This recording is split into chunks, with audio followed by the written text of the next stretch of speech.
في عام 1921 تم اختراع جهاز كشف الكذب من قبل جون أغسطس لارسون، وهو طالب طب في جامعة كاليفورنيا وبيركلي، وهو ضابط شرطة في قسم شرطة في كاليفورنيا.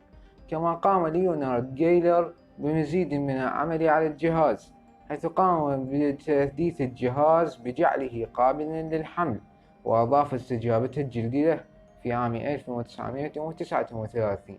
ثم تم شراء الجهاز من قبل مكتب التحقيقات الفيدرالي، وكان بمثابة النموذج الأولي لجهاز كشف الكذب الحديث. أهلا بكم. في هذه الحلقة سوف نتكلم عن جهاز كشف الكذب، وهل هو يكشف الكذب حقا أم لا. وقبل أن نبدأ، لا تنسوا وضع لايك والاشتراك في القناة وتفعيل زر الجرس ليصلكم كل جديد.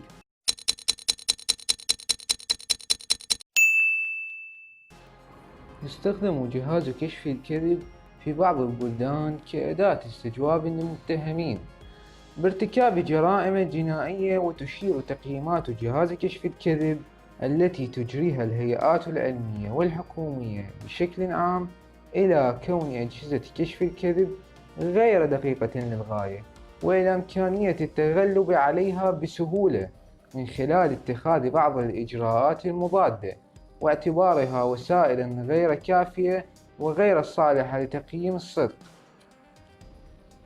أما عن إجراء عملية الفحص، فيبدأ الفاحص عادة جلسات اختبار جهاز كشف الكذب بإجراء مقابلة ما قبل الاختبار تهدف للحصول على بعض المعلومات الأولية التي يعود الفاحص عادة ليستثمرها في وضع الأسئلة التشخيصية.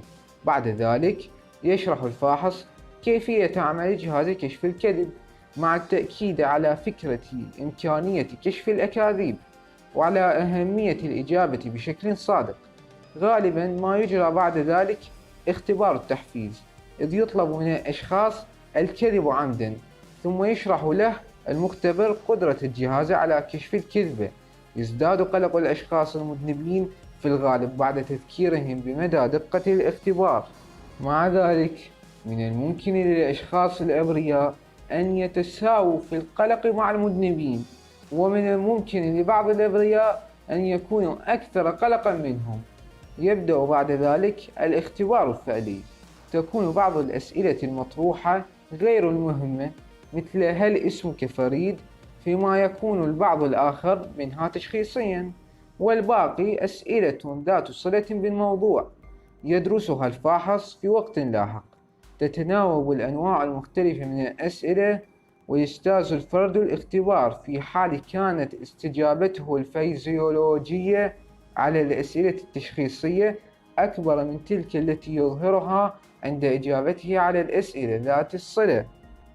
أما بالنسبة للتدابير المضادة، فقد وضعت العديد من الإجراءات المضادة المصممة خصيصا بهدف اجتياز اختبارات جهاز كشف الكذب. هناك نوعان رئيسيان من هذه الإجراءات. أولا، الحالة العامة التي تعتزم تغيير الحالة الفيزيولوجية أو النفسية للممتحن طوال فترة الاختبار.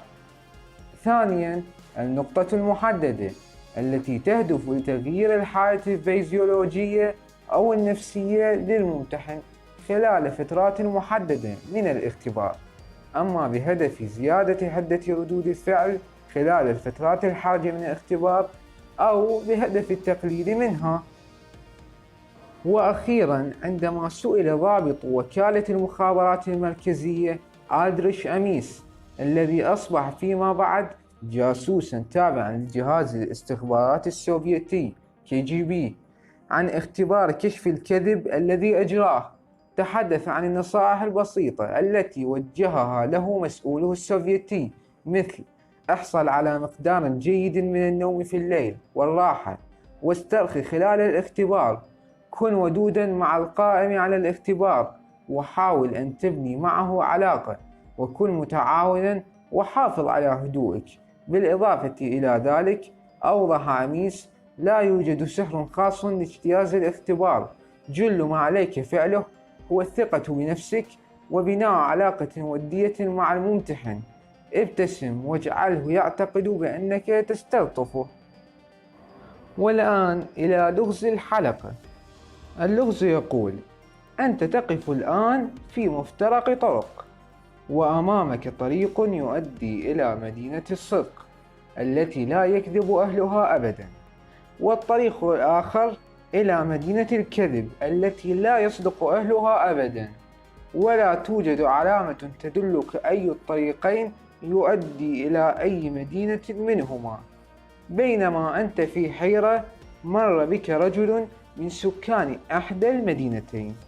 أمامك سؤال واحد فقط لتسأله للرجل لتعرف أي طريق يؤدي إلى أي مدينة.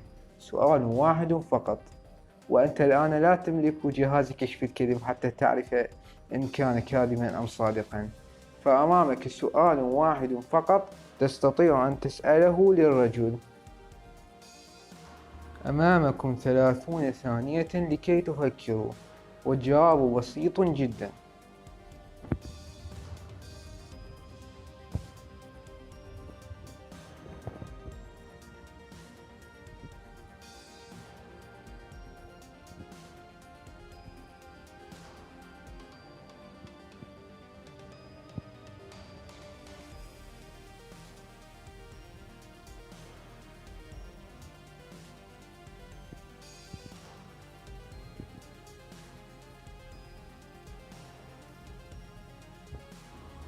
الحل بسيط، يمكنك أن تسأل الرجل في أي مدينتين تسكن، سيشير لك إلى أحد الطريقين.